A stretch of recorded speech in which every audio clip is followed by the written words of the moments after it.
Boa noite, irmãos. A paz do Senhor, amém? Pode se assentar, tomar o seu lugar. Quero agradecer a Deus a oportunidade de estar aqui.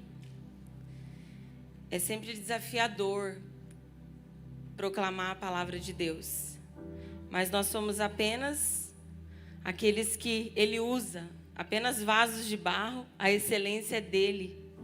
Cristo em nós, essa é a esperança. E essa noite eu gostaria de compartilhar uma palavra que o Senhor tem ministrado ao meu coração.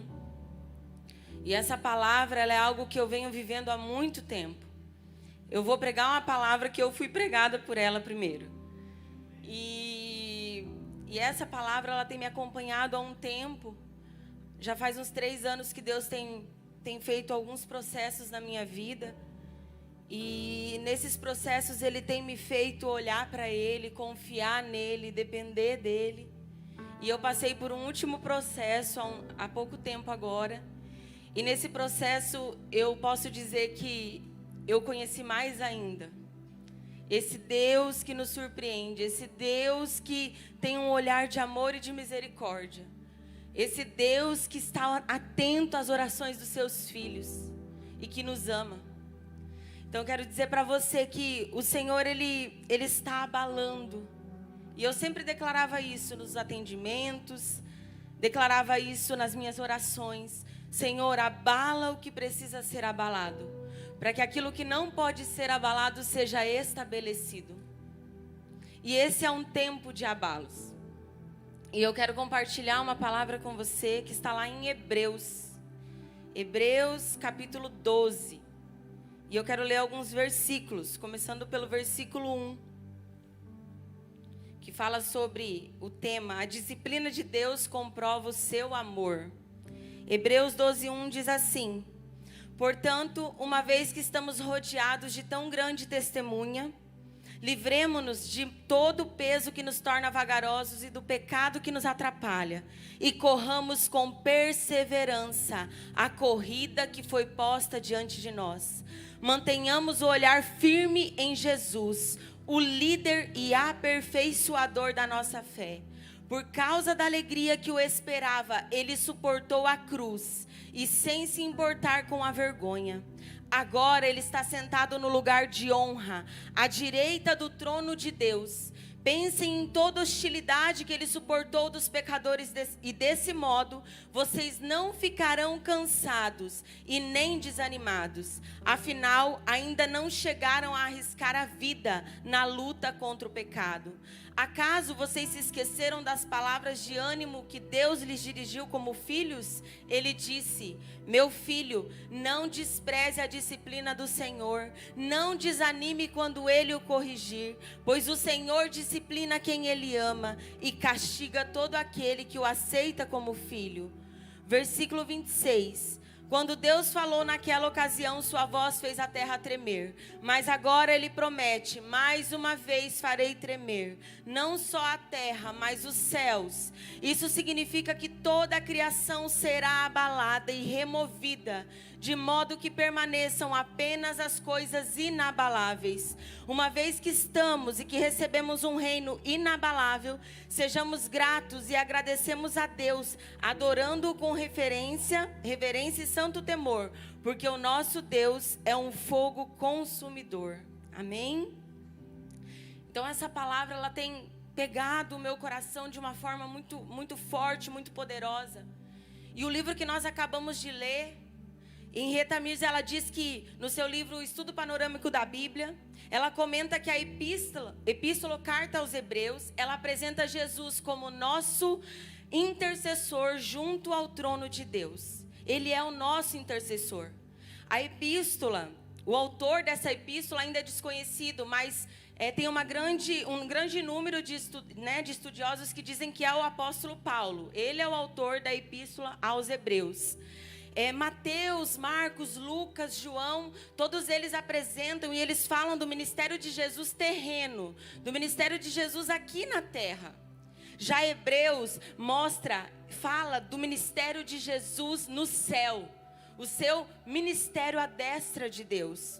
Em Hebreus nós encontramos uma declaração poderosa e que tem feito parte da minha vida, dos meus dias, das minhas orações. Quando o autor nos convida a olhar para o único, para aquele que pode nos salvar. Quando ele diz: olhamos, mantém os teus olhos fixos em Jesus, que é o autor e o consumador da nossa fé. Os nossos olhos têm que estar fixos nele. O maior propósito dessa epístola aos Hebreus é mostrar que Jesus, ele é suficiente. Ele é poderoso. A superioridade de Cristo é escrita. E essa carta, ela foi destinada aos judeus cristãos, provavelmente de Jerusalém. Esses cristãos, eles estavam sendo perseguidos, eles estavam vacilando na sua fé.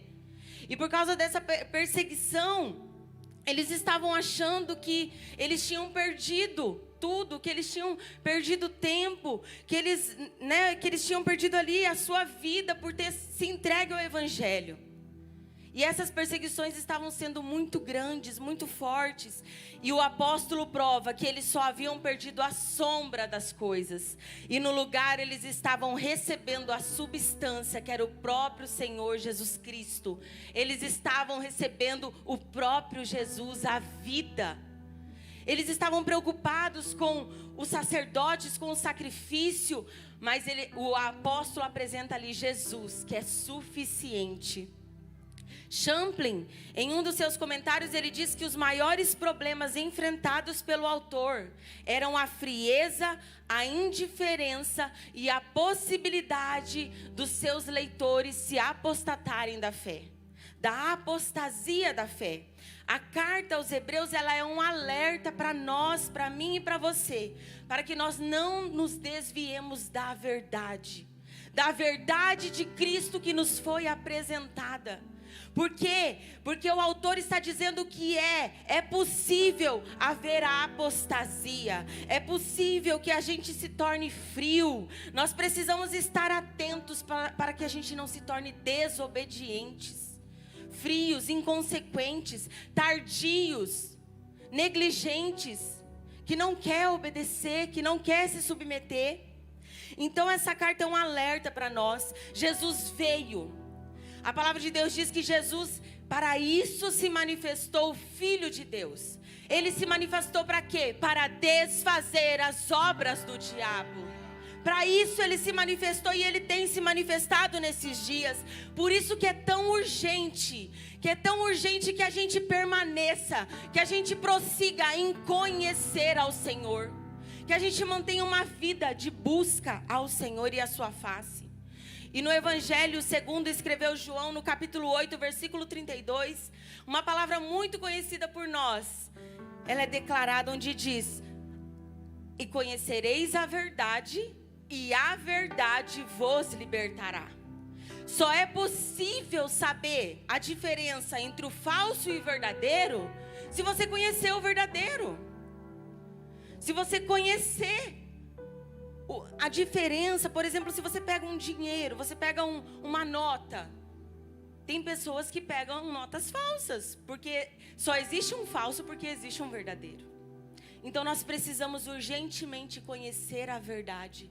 Precisamos nos livrar dos nossos vícios. Precisamos nos livrar dos pecados que nos tornam vagarosos, que nos atrapalham, que não permite que a gente caminhe em fidelidade, em conhecimento, em verdade.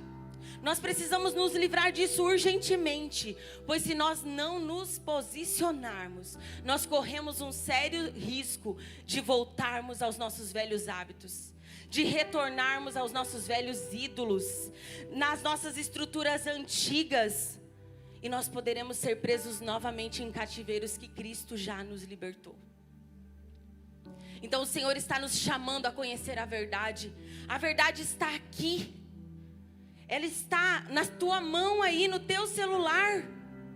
E muitas vezes a gente tem ela na nossa casa, exposta no Salmo 91, no Salmo 23, mas nós não conhecemos o que tem ali. A vida de Deus que flui através da verdade. Então nós precisamos sair desses lugares. Lugares que Cristo já nos tirou, que Cristo já nos arrancou, que Cristo já nos libertou. E muitas vezes nós estamos se tornando vagarosos. Nós estamos voltando para cativeiros que Jesus já nos tirou. E a palavra de Deus nos faz um alerta. Lá em Gálatas capítulo 5. Foi para a liberdade que Cristo nos libertou. Portanto, permaneçam firmes e não se deixem submeter novamente a um jugo de escravidão. Vocês corriam bem. Quem os impediu de continuar obedecendo à verdade? Quem nos impediu? Vocês estavam correndo. O que fez que vocês parassem? A ordem para esses dias é avançar. Nós precisamos nos mover, fluir naquilo que Deus tem para nós nesse tempo. Nós precisamos deixar de lado a estagnação, porque a estagnação, ela é destrutiva para a nossa fé. Pessoas estagnadas, pessoas passivas, acomodadas.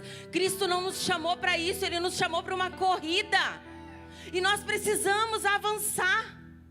E eu quero dizer para você que independente do que você esteja considerando como o enfoque mais importante na sua vida, saiba que Cristo, Ele é superior a todas as coisas. Ele é o único, Ele é a revelação perfeita de Deus, o sacrifício final e completo pelo pecado, o mediador compassivo e compreensivo. Ele é o único caminho para a vida eterna. Não é tempo de cochear entre dois pensamentos, não é tempo de ter a mente e o coração divididos. Não é tempo de ter os ídolos sentados e Jesus de lado. Esse é tempo de nós nos posicionarmos. O cristianismo, ele precisa nos transformar. Eu achei isso tão forte. E nos libertar dos nossos pecados. Nos libertar de nós mesmos. Que muitas vezes somos os piores inimigos do cristianismo. Nós mesmos. Porque se nós não nos posicionarmos, em breve estaremos declarando que para nós, Cristo de nada valeu. Talvez você diga, nossa pastora, mas eu já ouvi isso de pessoas próximas. Quanto tempo eu perdi dentro da igreja? Porque foi se apostatando, foi se esfriando, foi saindo de perto das fontes de águas vivas, foi trocando o falso, o verdadeiro pelo falso. Então nós precisamos despertar. Nós precisamos entender que o Senhor não divide a glória dele com ninguém. Precisamos permitir que o Espírito Santo remova tudo que pode ser abalado nas nossas vidas, para que assim Cristo não tenha rivais em nossa mente e em nosso coração. Nas nossas emoções, nas nossas decisões, não pode haver rivais. Cristo precisa ser o centro.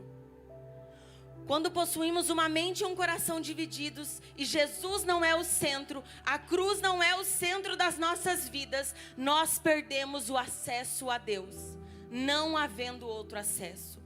Jesus é o caminho, a verdade e a vida. Ninguém vem ao Pai a não ser por Ele. Eu quero dizer para você que eu não sei que caminhos foram te apresentados até o dia de hoje.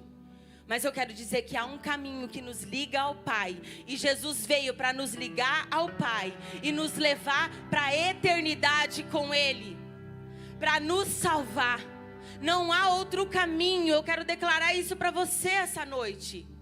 Não há atalhos. Cristo é o caminho. O poeta Mateus, ele diz assim numa citação: superficiais, meio crentes, de credos casuais, mas que nunca sentiram no íntimo, nem desejaram, cujo discernimento nunca produziu fruto nas ações, cujas vagas resoluções nunca foram cumpridas, para quem cada ano que passa é um novo começo, mas gera novos desapontamentos, que hesitam e titubeiam por toda a vida e que perdem amanhã o terreno que conquistaram ontem. Crentes cocheando entre dois pensamentos. Agora eu vou fazer isso, Senhor, começa o ano, faz propósito, fala que vai jejuar, fala que vai ler a Bíblia toda, fala isso, fala aquilo. Quantos de nós, né? E agora eu vou mudar, e agora vai ser diferente. E daqui a pouco, aquilo que ele conquistou no começo do ano, ele já perdeu tudo. O Senhor não nos quer nesse lugar. Há um chamado de Deus para vivermos o profundo dele nesses últimos dias. Um grande avivamento, eu creio nisso e isso tem sido liberado. Tem sido anunciado. Uma estação poderosa de milagres do sobrenatural de Deus que vai varrer a terra. E eu creio nisso. Nós podemos já sentir o cheiro das águas chegando. E você, o que você está fazendo? Como estão os seus pensamentos? Quem está sentado no trono do seu coração? A palavra de Deus lá no livro de Atos, capítulo 2 diz: isso é o que foi predito pelo profeta Joel. Nos últimos dias, diz Deus, derramarei do meu espírito sobre todos os povos. Há um derramar tão poderoso que está por vir. E o Senhor, Ele precisa abalar algumas coisas na nossa vida. Senão nós não iremos suportar. Não iremos suportar o que Ele está por fazer. Precisamos passar pelo processo da purificação.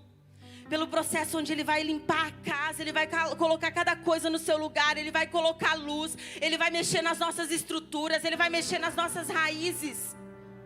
Esses são dias que o Senhor, Ele está tirando pessoas do raso. Essa semana eu estive com algumas mulheres e foi algo muito impactante. Eu falei para o Anderson, mulheres que, se você olhar, elas parecem que elas têm tudo. Mas mulheres que precisam tanto de Jesus. Eu entrei naquele lugar, o Senhor assim, me deu assim, o coração de uma delas, me mostrou o coração da sede que ela tinha. E eu lembro que eu via ela com o pé, as águas aqui, né? E ela com o pé. E o Senhor falava, ela está com medo. Ela está com o pé no raso, mas ela não tem coragem de entrar nas águas profundas que eu tenho para ela. Então eu quero dizer para você essa noite, será que nós só não estamos ali com o pé no raso, com medo de mergulhar? Porque a gente sabe que mergulhar traz responsabilidade. Mergulhar traz responsabilidade de poder ir mais profundo.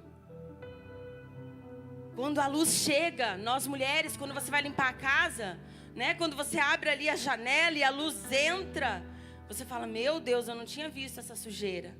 E é isso que Deus está fazendo. Ele está abalando as nossas estruturas para mostrar o que precisa ser curado, restaurado, remido nesse tempo. E quando a gente olha para o cenário atual que nós estamos vivendo, parece que a gente não consegue ver outra coisa além de caos, medo, desespero, tragédia. É pai que mata filho, filho que mata o pai. Você não consegue nem ligar as redes sociais, que é uma tragédia atrás da outra. A política, um caos. As nações, um caos. Um vírus que abalou as estruturas do mundo, que deixou tudo muito incerto. E a sensação que eu tenho é como se a gente estivesse vivendo um grande terremoto. Eu nunca passei por um terremoto, mas a gente vê na televisão um tsunami, né? E muitas vezes não dá tempo nem de avisar. É algo que vem e nos pega de surpresa. E a sensação que eu tenho é como se a gente estivesse vivendo esse terremoto e parasse e a gente falasse, agora a gente vai. Daqui a pouco, quando você pensa, vou tentar salvar aquilo ali, começa tudo de novo. E você pensa, meu Deus, mas agora nem aquilo ali eu consigo salvar. E a sensação é como se a gente olhasse e falasse, será que vai sobrar alguma coisa desse abalo? Será que vai ficar alguma coisa de pé? Eu tenho a sensação de que Deus tirou de nós todas as muletas. Tudo que a gente podia se apoiar. Tava muito bom, não tava? Ei, todo mundo, festa. Vamos para lá, vamos para cá. Faz daqui, faz dali. E viaja. E aí nós somos pegos de surpresa por um abalo que muda a rotina de todo mundo, que muda as agendas, não só dos pequenos, mas dos grandes também. Que abala a casa do pequeno, desde o menor até o maior. Do que tem muito, do que tem pouco.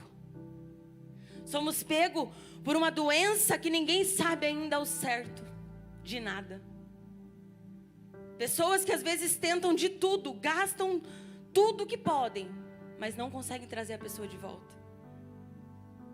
Esses são dias em que o Senhor está nos convidando a se voltar para Ele. Em Oséias, capítulo 6, a palavra de Deus nos diz: venham, voltemos ao Senhor. Ele nos despedaçou, mas nos trará cura. Ele nos feriu, mas sarará as nossas feridas. Eu quero dizer para você que há esperança para o ferido. Ao cheiro das águas, ele brotará. Aleluia! Pode aplaudir.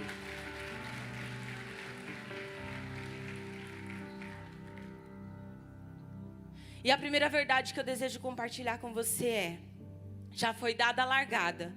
A corrida dessa última hora já teve início na minha e na sua vida.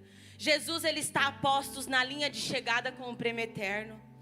Mas só alcançará a reta final, a linha de chegada, quem tomar a firme decisão de se livrar de todo o peso que o atrapalha e de todo o pecado que o torna vagaroso, não desviando por um só momento o olhar daquele que o chamou a correr.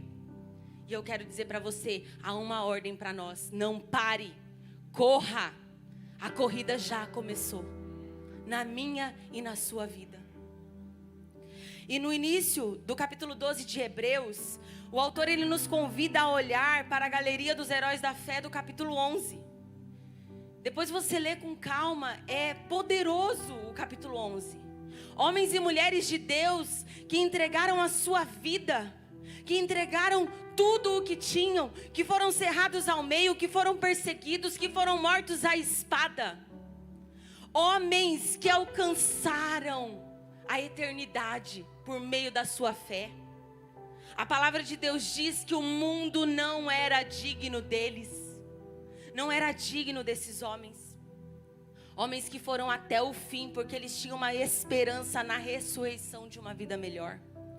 Só que apesar de a gente estar rodeado de tão grandes testemunhas, de uma herança tão poderosa, nós temos um que nós devemos olhar, que nós devemos agradar, e esse mestre se chama Jesus. O nosso olhar precisa estar fixo nele, porque ele foi até o fim na corrida que o Pai propôs para ele.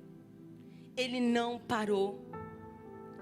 E eu quero dizer para você que a palavra de Deus, ela nos diz, lá em 1 Coríntios capítulo 9, o atleta, ele precisa ser disciplinado sobre todos os aspectos. Ele se esforça para ganhar um prêmio perecível. Nós, porém, o fazemos para ganhar um prêmio eterno. Por isso eu não corro sem objetivo, nem luto como quem dá golpes no ar. Eu disciplino o meu corpo como um atleta, treinando-o para fazer o que deve, de modo que depois de ter pregado a muitos, eu mesmo não seja qualificado. Os atletas deste mundo, tinha as Olimpíadas, né? Esses dias estavam acontecendo as Olimpíadas. Eles se dedicam, eles se doam, eles ficam sem comer, eles ficam sem dormir. Eles sentem dores no corpo, em busca de uma medalha, que daqui a pouco ninguém mais lembra. Daqui uns anos ninguém mais vai lembrar. E o apóstolo está dizendo, eles se entregam dessa forma, por algo perecível, mas nós não. Nós estamos correndo uma corrida eterna. Então se dedique, então se entregue, então dê tudo de si, porque há uma corrida à sua frente. E lá no final está Jesus com o prêmio eterno nas mãos nos aguardando. E nós precisamos estar com os nossos olhos nele, para que a gente não se perca no meio do caminho. Em Filipenses 3,14 diz, estamos prosseguindo para o alvo, para o prêmio da soberana vocação de Deus em Cristo Jesus. Há um prêmio nos aguardando, há um propósito nos aguardando. Jesus, ele aprendeu a obediência através daquilo que ele sofreu. Pois em tudo ele foi provado, ele foi humilhado, ele foi tentado. Mas Jesus, ele permaneceu fiel.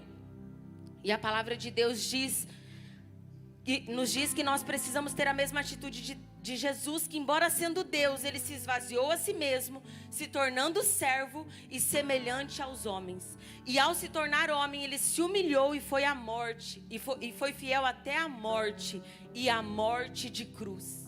Havia uma cruz esperando Jesus, mas ele foi fiel até a morte. Os olhos de Jesus não estavam em coisas passageiras, não estavam nesse mundo. Os olhos de Jesus estavam fixos no Pai, na eternidade. Ele sabia que uma alegria o estava aguardando, uma carreira estava proposta a ele, e ele foi fiel até o fim. Em Eclesiastes, no capítulo 3, a palavra de Deus nos diz: Deus fez tudo apropriado para o seu devido tempo. Ele colocou a eternidade no coração do homem, mas mesmo assim ninguém é capaz de entender toda a obra de Deus do começo ao fim. Então o Senhor, Ele colocou dentro de nós um senso de eternidade. Nós buscamos a eternidade, me dá a eternidade nos seus olhos, né? E nós queremos, nossa, eu não tenho nada com esse mundo, eu estou, né? Eu vim de lá e para lá eu quero voltar. Então há um senso dentro de nós de eternidade. E o Senhor, Ele não medirá esforços para nos conduzir ao seu coração e ao seu propósito para nós, mesmo que Ele tenha que nos corrigir. Porque Ele sabe, Ele é um Pai de amor. Até na correção Ele está nos amando.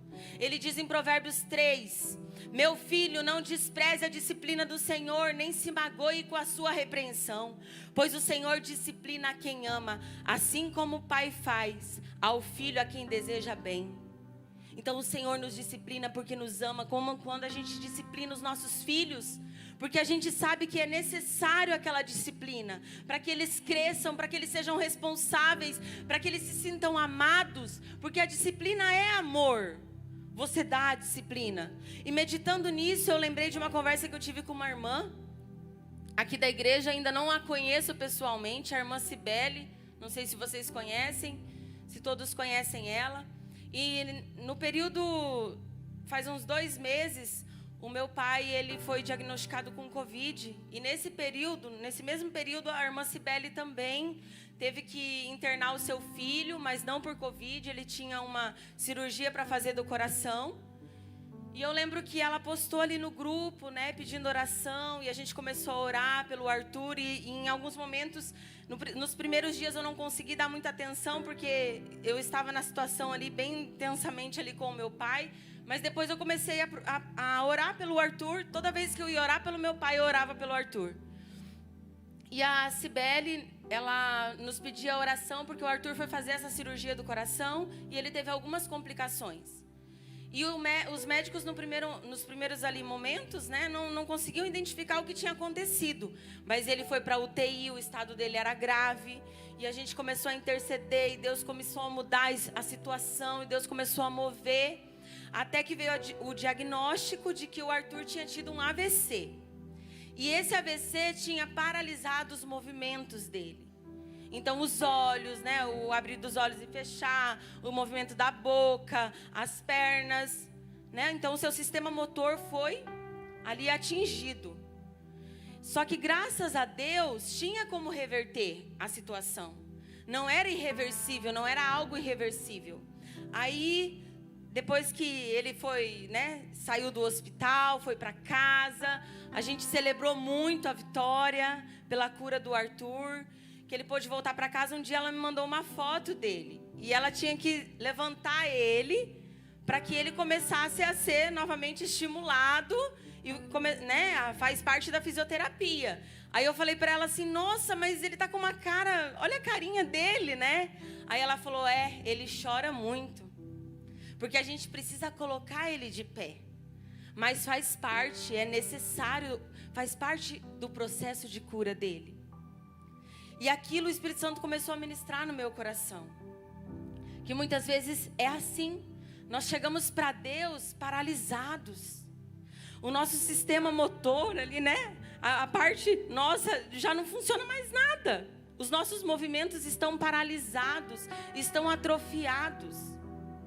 Só que a Cibele e o seu esposo, eles não veem o Arthur como ele está agora. Eles não veem o Arthur debilitado, mas eles já estão olhando lá na frente. O Arthur pulando, o Arthur gritando, o Arthur fazendo aquilo que ele fazia antes. O Arthur alegrando a casa. E o Espírito Santo falou para mim, por mais que doa para eles ter que ver o Arthur chorar, mas eles estão olhando lá na frente. E eu quero dizer para você que Jesus está olhando lá na frente. Ele sabe que muitas vezes você tem fugido do processo. Que muitas vezes no meio do caminho surgiram situações, traumas, medos, abusos, tantas coisas que tentaram te roubar da sua identidade. Situações foram paralisando os seus movimentos. E mentiras a respeito de quem você é foram se tornando a sua verdade. E junto com isso, distrações te levaram a caminhos perigosos, que te paralisaram. E no Evangelho segundo Lucas, no capítulo 13, Jesus cura uma mulher, que há 18 anos, a palavra de Deus diz, ela estava encurvada devido à ação de um espírito maligno. A palavra diz assim, certo sábado Jesus estava ensinando numa das sinagogas, e ali estava uma mulher que tinha um espírito que a mantinha doente, havia 18 anos. Ela andava encurvada e de forma alguma podia se endireitar. E ao vê-la, Jesus chamou à frente e disse, mulher, você está livre da sua doença. Ele lhe impôs as mãos e imediatamente ela se endireitou e louvava a Deus. Aquela mulher, a Bíblia é bem clara em dizer que ela estava presa em prisões, em cativeiros. Aquela doença, todo mundo olhava para aquela doença, via ela encurvada, cada um tinha uma opinião. 18 anos, ela era uma filha de Abraão, ela ia para o templo, ela estava ali, sempre na casa do Pai, buscando a Deus, mas ela estava presa em prisões. Os movimentos dela foram paralisados. Pensa como era para aquela mulher ir para a igreja, ir para o templo. Como que era para ela? Andando daquela forma, ela não conseguia olhar nada à sua frente. Ela não conseguia correr, porque se ela corresse, ela poderia cair, ela poderia tropeçar. Ela não conseguia contemplar nada ao seu redor. Há 18 anos ela não podia olhar no rosto dos filhos, de quem ela amava.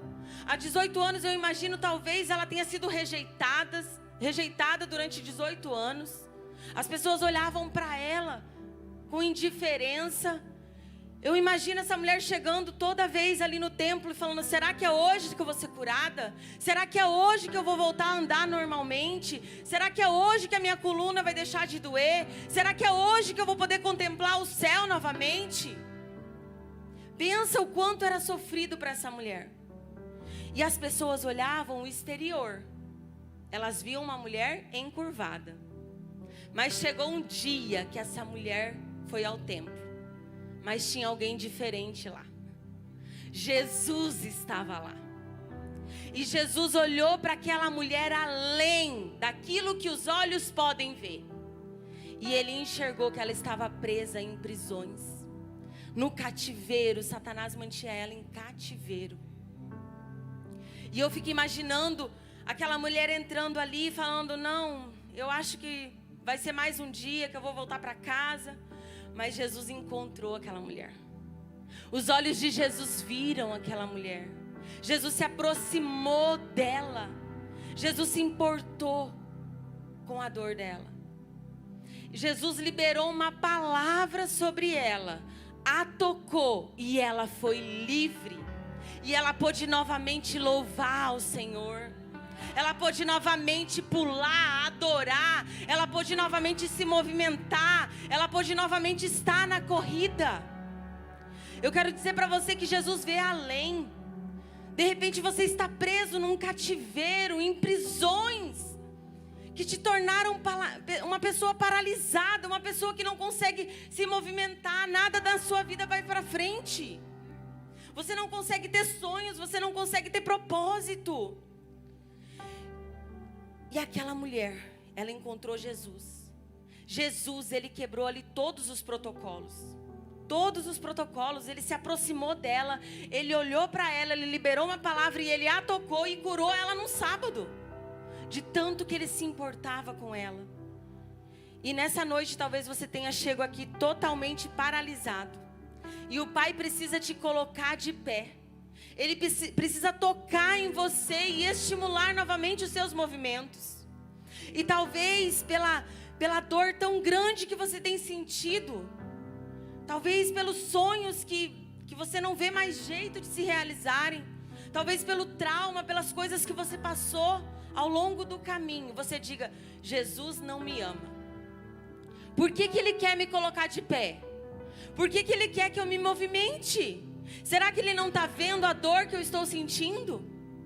Mas Ele está dizendo para você que não dá mais tempo de fugir do processo, que Ele te ama e Ele não desiste de nós, e Ele sabe quem nós somos, e que nós não somos aquilo que nós nos tornamos como consequência do pecado, como consequências de escolhas erradas que nós fizemos, como consequências de feridas, de traumas. Ele sabe disso.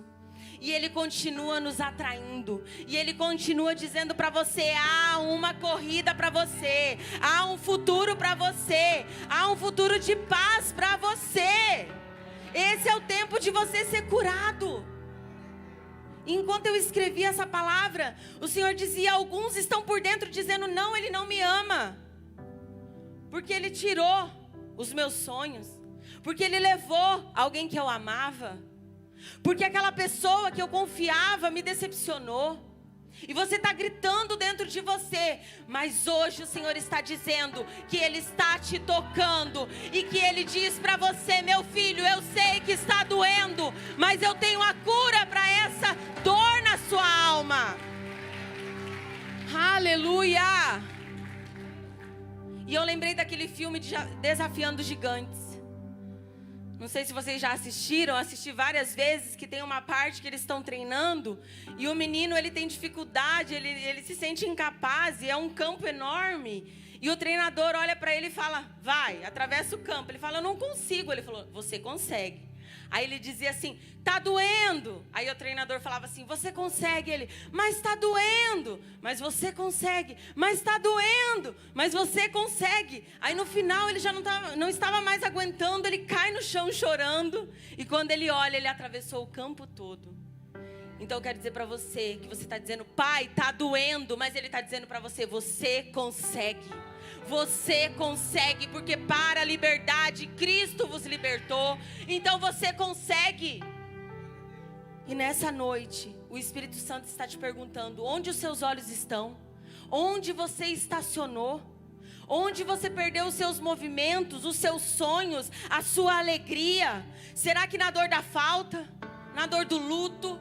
Na dor da rejeição? Naquilo que te causa medo? Naquilo que te paralisa? Nessa noite o Espírito Santo quer te tocar. Ele quer tocar na sua visão.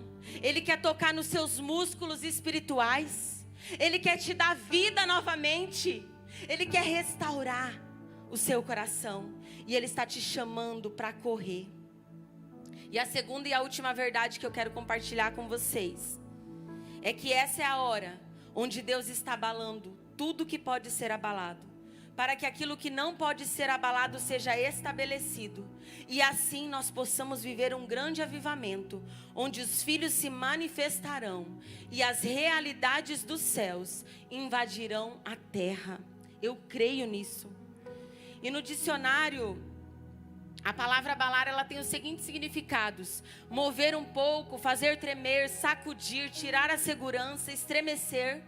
E quando eu penso em abalo, como eu falei, me vem à mente um grande terremoto, um grande tsunami, uma doença que o médico diz que não tem cura, a perca de uma pessoa que nós amamos, uma traição. Isso tudo é um abalo. E você sabe qual é o teu abalo. O teu abalo tem nome. Então eu sei que quando eu estou falando aqui, o Espírito Santo está falando aí com você. E com certeza não é algo bom, não é algo confortável para você. Mas o teu abalo, ele tem nome. E no livro do profeta Ageu, no capítulo 2, a palavra diz: assim diz o Senhor: dentro de um pouco tempo eu farei tremer o céu e a terra, o mar e o continente. Farei tremer todas as nações, que trarão para cá os seus tesouros. E encherei esse templo de glória, diz o Senhor. Tanto a prata quanto o ouro me pertence, declara o Senhor. A glória desse novo templo será maior do que o antigo, diz o Senhor dos exércitos. E nesse lugar estabelecerei a paz. O pastor Hernandes Dias Lopes, ele comenta que o discernimento do povo, nessa época aqui que Ageu escreveu, ele comenta que as pessoas estavam confusas. Elas faziam leitura errada do tempo e das oportunidades. Elas pensavam que ainda não havia chegado o tempo delas edificarem a casa do Senhor. Elas estavam acomodadas. Elas haviam desistido de cumprir o propósito que Deus havia chamado eles para cumprir. Já fazia 15 anos que eles haviam parado a obra. E eles tinham se voltado a satisfazer os seus próprios desejos, as suas próprias vontades. E não deram mais ouvido à ordem de Deus, que era para continuar, que era para restaurar o templo. E ao ouvir a voz de Deus, quando esse profeta se levantou, o profeta Ageu, no meio desse caos, no meio dessa paralisia espiritual que o povo se encontrava, do comodismo espiritual que eles se encontravam, dessa paralisia que tomou a vida deles, eles se encheram de entusiasmos e se puseram a trabalhar na obra e voltaram para o propósito. Deus estava chamando aquele povo a construir um templo onde Ele mesmo iria habitar. Agora não era mais um templo revestido de ouro, um monumento com uma glória aparente, mas o próprio Deus queria habitar ali. O próprio Senhor queria estar ali. E Ageu voltou os olhos para o futuro mais distante. Ele teve uma revelação, uma visão do fim dos tempos, quando Deus abalaria as nações e Jesus voltaria. Em Hebreus 12 que nós lemos, o autor fala desse último abalo. Deus, ele havia feito o Monte Sinai estremecer quando ele entregou a Moisés a lei. Mas agora ele abalaria as nações enviando o seu próprio filho. Haveria um abalo. Ageu encorajou o povo dizendo que o destino deles não estava nas mãos dos poderosos da terra. Não estavam nas mãos dos grandes, mas do Deus Todo-Poderoso. Os reinos do mundo entrariam em colapso, mas o reino de Deus seria estabelecido. Ele estava falando dos nossos dias. Os reinos desse mundo podem entrar em crise, mas o meu reino será estabelecido. Algo tem queimado forte no meu coração, que algo poderoso de Deus está vindo para essa estação. E Deus está abalando o odre velho das nossas vidas. Ele está abalando as estruturas antigas que já não podem suportar algumas coisas que Ele está por fazer. Então o Senhor, Ele tem urgência em retirar de nós todo o odre velho, para que todo material terreno que não pertence à visão do céu para esse tempo seja removido.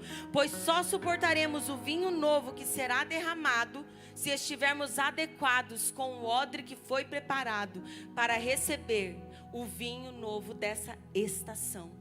O odre velho nos serviu até aqui, mas para a nova estação que Deus está por fazer, Deus precisa abalar o odre e criar um novo a partir da estrutura do céu.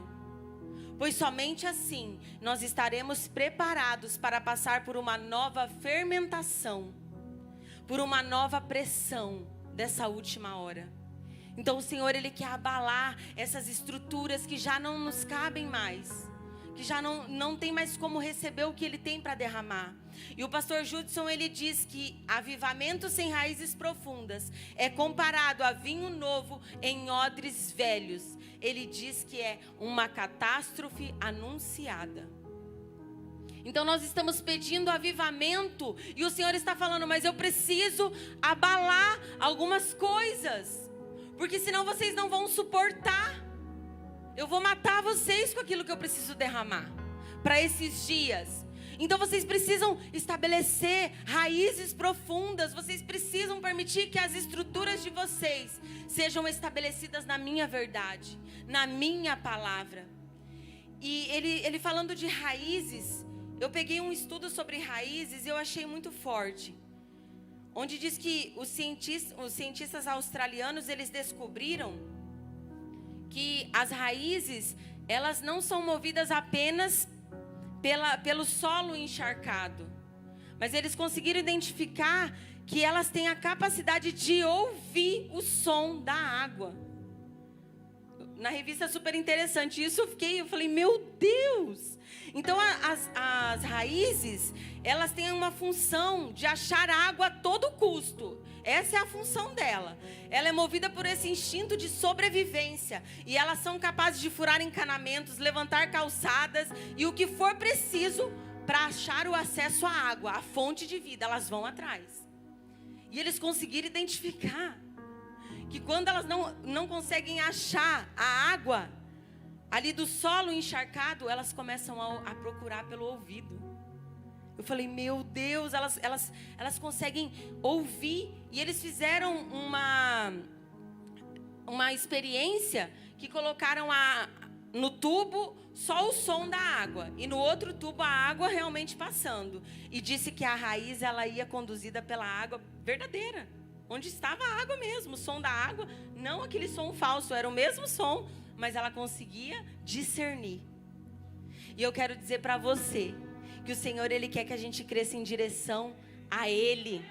Ele quer que nós tenhamos a capacidade de ouvir, ainda que as nações estejam secas, ainda que o solo esteja seco. Senhor, será que alguma coisa, mas eu vou buscar, Senhor, onde o Senhor está? Eu preciso ouvir a sua voz, eu preciso te encontrar nesses dias. O Senhor quer nos dar ouvidos atentos para ouvir o som do coração de Deus, por onde o seu rio está passando, por onde ele está se movendo. Pois esses são dias que às vezes o solo está seco, mas há uma água, e se você tiver com seus ouvidos espirituais atentos, você vai encontrar as fontes de águas vivas para a tua vida, que vai te dar vida. As raízes, elas não são bonitas. Você vê a raiz bonita, ela está escondida. Ela vai no profundo, porque ela precisa sustentar a árvore. Então cresce para baixo e cresce para cima. Mas tem alguém que está crescendo para baixo, que está enfrentando coisas que ninguém está vendo. Então o Senhor, Ele quer que a gente permita que Ele vá nas nossas raízes e cure as nossas raízes. A raiz, ela se move por algo violento. Ela se move por um propósito violento, que é encontrar os nutrientes para que a planta possa ser sustentada. Muitas vezes é necessário que algumas coisas morram na nossa vida. Como a palavra de Deus diz, na verdade vos digo, se o grão de trigo caindo na terra não mover, fica ele só. Mas se ele morrer, ele dá muito fruto. O grão de trigo precisa experimentar a morte para virar uma raiz. Então o Senhor quer que nós tenhamos raízes fortes. O pastor Judson, ele diz que o que Deus está por fazer nos próximos dias será algo muito violento. E nós só iremos suportar se nós estivermos com as nossas raízes firmadas e aprofundadas na verdade da palavra de Deus. Nós precisamos voltar às Escrituras para curar as nossas estruturas. Nós precisamos ter uma vida de devocional, uma vida de amor à palavra, uma vida de conhecer, de ter sede, de ter fome, de desejar o Espírito Santo, de ser íntimo de Jesus. E ser íntimo, como o pastor Adalberto falou aqui, é você conhecer até pelo olhar. Ser íntimo nos custa tudo. Ser íntimo de verdade é você expor quem você é. O meu marido sabe das minhas limitações. Os meus filhos sabem das minhas limitações. Mas eles sabem o quanto eu amo a Jesus. E o quanto eu busco conhecer e prosseguir em conhecer a Jesus. Desde o dia em que eu encontrei os olhos de Jesus para mim, nada mais importou. E eu tenho buscado em prosseguir. Eu tenho sido como essa raiz. Eu tenho buscado, Senhor, essa raiz aqui, ela não está boa. Tira, cura, limpa. Senhor, eu preciso ouvir a tua voz. Agora eu estou seca, Jesus. Mas Ele fala, vai filha, vai, tem águas mais profundas. Oh, Ramanaya Shorekandarabashai. Eu quero dizer para você que Ele quer que a gente seja enraizado nele. Em Colossenses diz, portanto, assim como vocês receberam a Cristo, o Senhor, continuem a viver nele, enraizados e edificados, firmados na fé, como vocês foram ensinados. Eu quero dizer para você que eu encontrei Jesus há entre 18 e 19 anos atrás. E no momento que eu encontrei Jesus, a minha vida mudou. A minha vida mudou e o Senhor precisava trabalhar em muitas coisas. E Ele foi me edificando, e Ele foi me edificando. E Ele foi vindo de processo em processo, Ele foi firmando as minhas raízes, Ele foi firmando as minhas estacas, Ele foi me dando uma identidade nele. Eu fui muito desafiada, eu passei muitas coisas. Hoje no início eu lembrava dos desafios que eu enfrentei com o meu pai. Eu vou dizer para vocês, eu odiava o meu pai. E hoje eu agradeço a Jesus por Ele ter resgatado o meu coração e ter me dado a oportunidade de remir esse lugar que estava assolado.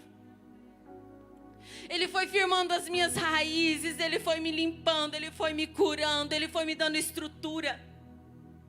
E eu passei a amar o meu pai. E eu passei a olhar para o meu pai com outro olhar, com os olhos de Jesus.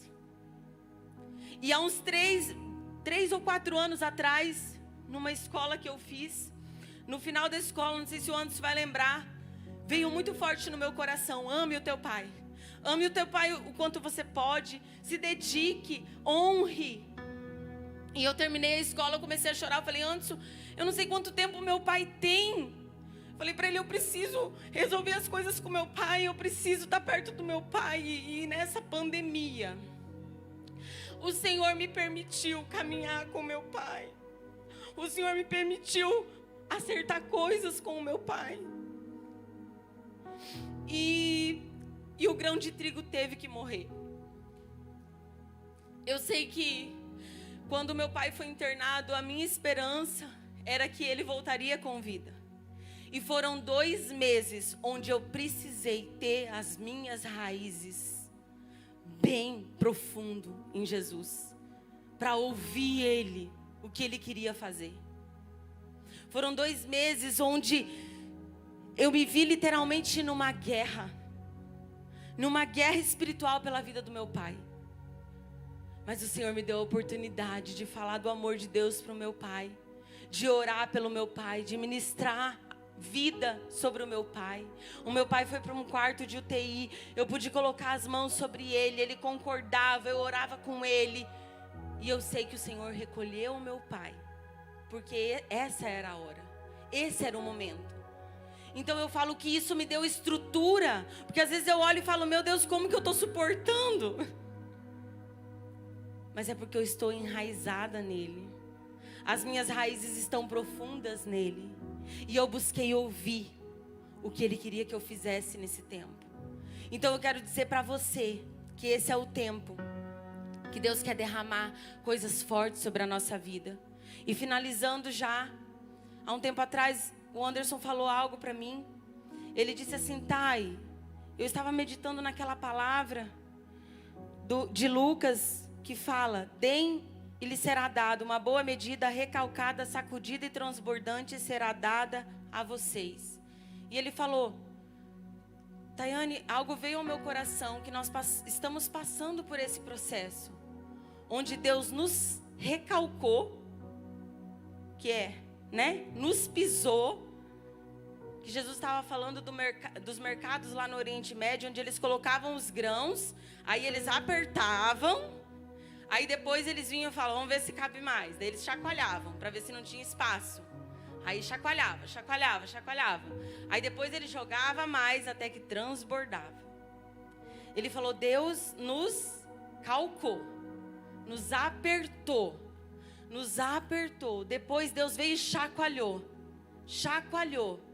E o que sobrar desse chacoalhar de Deus, desse abalo de Deus na nossa vida, é o que vai transbordar para esses últimos dias. Então isso tem tomado o meu coração. Às vezes a gente não entende, mas é necessário, às vezes Deus nos firmar, fala: não cabe mais, agora eu preciso te chacoalhar. Aí Ele fala: porque vai vir um transbordar. Disso que sobrou, vai vir um transbordar. E na madrugada na segunda-feira que o pastor Tiago pediu para mim ministrar, eu não conseguia dormir. E o Espírito Santo me trouxe uma outra palavra que eu quero finalizar com ela, que está lá em Isaías 37. Depois você pode estar lendo, que eu não vou ter tempo. Mas a palavra de Deus diz assim: a você, Ezequias, darei este sinal. Nesse ano vocês comerão do que crescer por si, e no próximo ano daquilo que brotar. Mas no terceiro ano semeiem e colham, plantem vinhas e comam o seu fruto. Mais uma vez um remanescente da tribo de Judá lançará raízes profundas na terra e encherão de frutos os seus ramos. De Jerusalém sairão sobreviventes e um remanescente do monte Sião. O zelo do Senhor dos Exércitos realizará isso. E ali o Espírito Santo falou para mim: filha, vocês passaram por um processo que vocês precisaram daquilo. Tem algumas traduções que dizem daquilo que surgiu espontaneamente, da dependência de Deus. Depois desse espontâneo que vocês aprenderam a depender de mim, quando tudo fechou, quando as pessoas entraram em desespero, como vai ser? Aí Deus falou: agora vocês vão comer e se alimentar disso que brotou espontaneamente na terra. E vai chegar o tempo que vocês vão ser liberados para semear, para lançar as raízes naquilo que eu estou por fazer. Então eu quero dizer para você que esse é o tempo de Deus para as nossas vidas. Eu não sei onde você está no processo, mas o Espírito Santo nos chama a depender dEle. Esses são dias que nós precisamos depender dEle, para que a gente possa discernir entre o falso e o verdadeiro, para que a gente possa ver com os nossos olhos quem realmente está no trono do nosso coração. E eu quero finalizar lendo um texto que eu li semana passada e eu quero ler para vocês. Põe a tua casa em ordem, pois dias difíceis virão. Filho, é tempo de tirar o pijama e vestir a sua armadura, pois uma guerra se aproxima. É tempo de preparar os seus filhos, é tempo de alimentar suas esposas com a minha palavra, pois a escassez da revelação se aproxima. É tempo de tirar os brinquedos das mãos dos filhos e lhes dar as poderosas armas espirituais que combaterão sofismas, principados e potestades. É tempo de usar os recursos espirituais e naturais que tenho te dado, para fazer da sua casa um bunker de guerra e também um hospital espiritual, onde muitos virão pedir auxílio e refúgio. É tempo de substituir entretenimento por descanso, leviandade por lazer santo, comedimento, quietude, disciplinas espirituais para os abalos que virão. Pede-me e te darei o meu prumo, para que com ele passe por toda a casa, por todos os hábitos, pelos programas que você assiste, suas finanças, intenções e motivações, para que o meu espírito mostre o que precisa ser alinhado ou removido. A maior crise de todos os tempos se aproxima. Consolide o seu altar, vigie e zele por suas alianças, guarde as suas famílias dos lobos e permaneçam diante de mim, e vereis meu poder, meu livramento, meus milagres e a minha face. Então eu quero deixar essa palavra para o seu coração, como Abacuque, que a gente possa subir a torre de vigia e esperar dele a resposta. Abacuque disse: Senhor, na tua ira lembra da misericórdia. E essa tem sido a minha oração. Jesus, na sua ira lembra da misericórdia. Eu quero te convidar a se colocar de pé. Quero dizer para você que os abalos talvez no primeiro momento eles pareçam maus, mas é porque o Senhor precisa alinhar você para a corrida dessa última hora. E a forma que nós vamos vencer essa corrida é joelho no chão, é o coração dobrado. É assim que nós venceremos as nossas guerras. Eu quero dizer que o Senhor já te preparou para essa corrida. Ame a espada que Ele te deu, a palavra viva que é poder de Deus. Que você possa permitir que Ele te tire desses cativeiros, talvez de sofismas, de um coração e mente ainda divididos, ainda inconstante, que ainda não tem um propósito Talvez você começou a correr, mas os seus olhos se desviaram. E você não consegue mais encontrar o olhar de Jesus. Mas nessa noite Ele fala: filho, volta para casa. Filho, olha novamente para os meus olhos e você vai encontrar o propósito. Que você possa nessa noite, em nome de Jesus, entender que há uma guerra. Há uma guerra espiritual acontecendo pela minha vida, pela sua vida, pela vida dos nossos filhos. E nós precisamos nos posicionar. Nós precisamos entender que as coisas, elas mudarão de uma hora para outra. E a verdade de Deus nunca mudará. Ela permanecerá. Tudo nesse mundo pode ser abalado, mas a palavra de Deus, ela nunca se abalará. Então eu quero dizer para você: arrume o altar da sua casa, traga lenha para queimar, se coloque como um sacrifício vivo, que os seus filhos te veem orar, que os seus filhos te veem de joelho no chão, de coração dobrado. É uma guerra que está acontecendo de mentalidades, de estruturas que foram nos ganhando, que foram entrando de mansinho, mas que estão nos levando à morte. E eu quero nessa noite que você olhe para dentro de você e você enxergue se tem dentro de você uma paralisia que te tomou e você já não sente mais aquela presença como você sentia no início. Que você possa olhar onde você caiu, onde você deixou as primeiras obras, e que você volte ao primeiro amor. Que você volte a encontrar os olhos dele no meio dessa crise, no meio desse abalo. Oh, rabacarabachandarabachai. Há muito mais para você, filho. Há uma corrida eterna proposta para você. Esse é o tempo de você se voltar para ele. Esse é o tempo de você manter os seus olhos fixos nele. Essa é uma noite de oportunidade. O que já cheira mal na sua vida, filho, o que está paralisado na sua vida, eu quero te fazer voltar a louvar o meu nome. Nesses últimos dias, o Senhor colocará um cântico na nossa boca, e nós nos levantaremos no meio dos abalos, no meio do caos, no meio do monturo, e declararemos que Cristo em nós é a esperança da glória. Lembra-te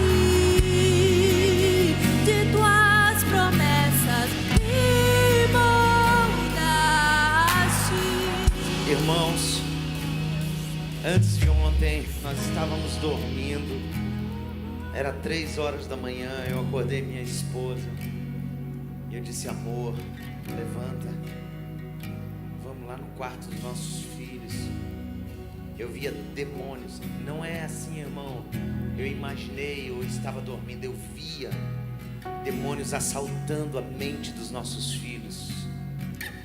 E eu saí do nosso quarto, eles estavam dormindo. Começamos a orar pela mente deles. Porque esses são dias trabalhosos. Porque Deus é um Deus geracional. E os nossos filhos não são a nossa herança, são a herança do Senhor. E quando nós chegarmos na eternidade, Deus vai dizer: cadê a minha herança? Cadê a minha filha que eu te dei? Como você cuidou deles? Escute o que eu vou lhe dizer. A Bíblia diz, Jesus disse: aquele que ouve as minhas palavras e não as pratica, compará-lo-ei ao homem insensato que construiu com facilidade, com habilidade, com agilidade a sua casa na areia. Muito rápido ele tinha um lugar para ficar, muito rápido ele cresceu, muito rápido ele conquistou. Mas eis que vem um dia que vem chuva no telhado, eis que vem um dia que vem o vento nas paredes, e eis que vem um dia que vem a enxurrada na estrutura, e a casa que foi construída na areia caiu, e grande foi a sua queda. Mas aquele que construiu a sua casa na rocha, deu mais trabalho, suou e transpirou mais, demorou mais tempo, calejou as mãos, mas veio também chuva no telhado, vento na parede, enxurrada na estrutura, mas essa não caiu, permaneceu de pé. Veja que Deus está dizendo que tem chuva, vento e enxurrada nas duas casas. A diferença é onde você está construindo. A diferença é onde está a sua estrutura. Esse é um tempo em que aquilo que pode ser abalado, pastora Tayane, será abalado. Por isso quem é limpo, limpe-se mais, porque os sujos vão se sujar mais. Mas nós queremos Deus, nós queremos Deus, nós queremos Deus. Essa é uma boa palavra para você levantar suas mãos e dar glórias ao nome do Senhor, clamar por misericórdia. Chore-me, cantarabataraba, chore, andarabasséria. Corremos para ti, Jesus.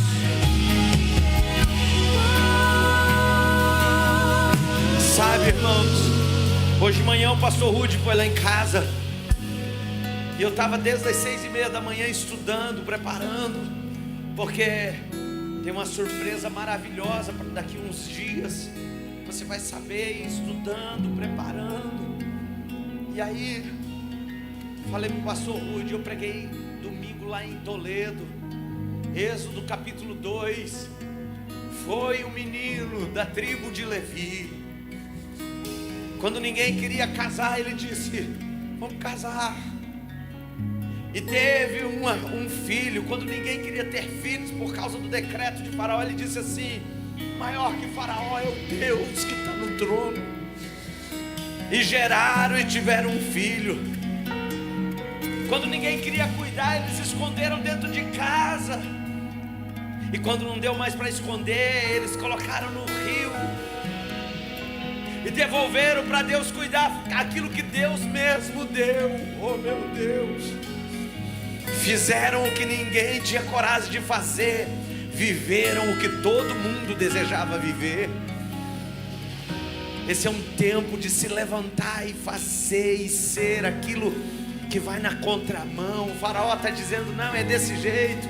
Mas a gente vai dizer: não, não é desse jeito. Eu falei para minha filha: filha, se qualquer discipulado pega o que eu preguei hoje à noite e quiser usar contra o papai, papai pode ser preso pelo que pregou, porque preguei só a Bíblia, só a verdade.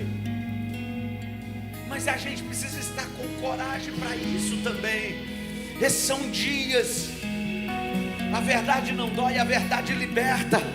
E conhecereis a verdade, e a verdade vos libertará. Se pois o Filho vos libertar, oh, verdadeiramente sereis livres. Todas as amarras de Satanás caiam por terra. Sois livres, se pois o Filho vos libertar. Oh Deus, ajuda-nos, Senhor, a entender o que foi liberado essa noite. Não tem como crescer para cima se não estiver enraizado. O que segura uma árvore linda é o que tem debaixo, onde ninguém vê. É por isso que quando todos vão saindo do Jordão, Deus diz: Josué, você volta e constrói um altar dentro do Jordão.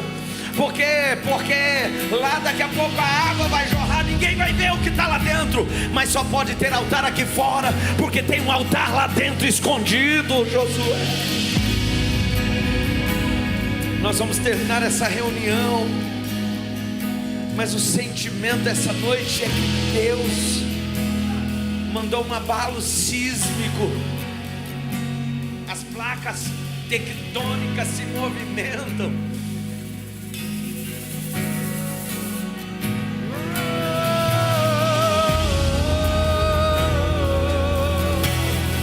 Ajuda-nos, Senhor, a entender o que foi liberado essa noite. Oh, esses são dias em que você precisa decidir. Eu e a minha casa serviremos ao Senhor.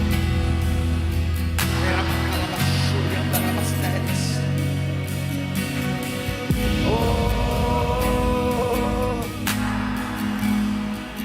me rendo a Ti, Jesus. Me rendo à Tua vontade, Jesus. Ao cheiro das águas brotará. Ainda que seja cortada, há esperança, há esperança, há esperança, há esperança. Deus é o Deus das oportunidades. Há esperança para a tua casa, há esperança para a tua família, há esperança para o teu ministério, há esperança. Oh, alguém essa noite que veio a essa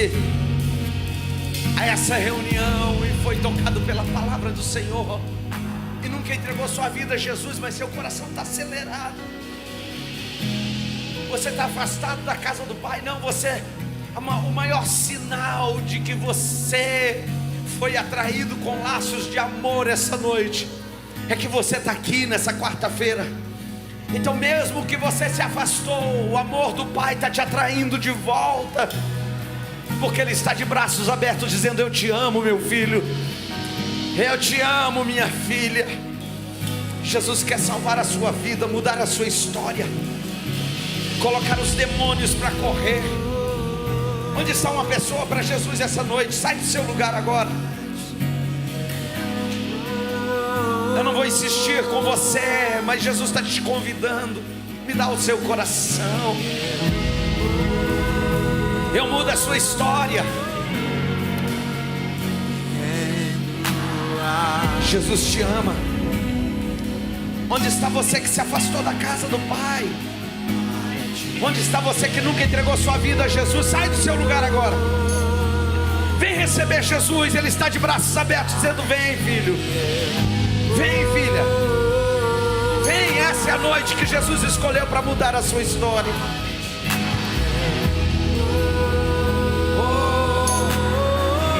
Quer Jesus? Nós vamos encerrar essa reunião e esse convite. O horário já foi embora. Quero que a igreja levante as mãos aos céus. Bendita a hora em que foi pedido para você pregar essa palavra, Tayane. Esse é um chacoalhar da figueira. Quem tem ouvidos ouça o que o Espírito diz à igreja. Esses são dias de decisão, Senhor. Onde tiver uma mão sincera levantada aos céus, perdoa as nossas fraquezas, Senhor, nossas falhas. Que todo o revanchismo de Satanás recue contra as famílias. Abraça a família de cada levita dessa casa, cada líder. Em nome de Jesus nós declaramos proteção nesse tempo, provisão nesse tempo, graça nesse tempo. Em nome de Jesus declaramos famílias saradas, declaramos sacerdócios levantados. Oh Espírito de Deus, abraça os nossos corações, toda inquietude, todo medo, todo pavor, toda ansiedade, caiam por terra os inimigos da cruz de Cristo.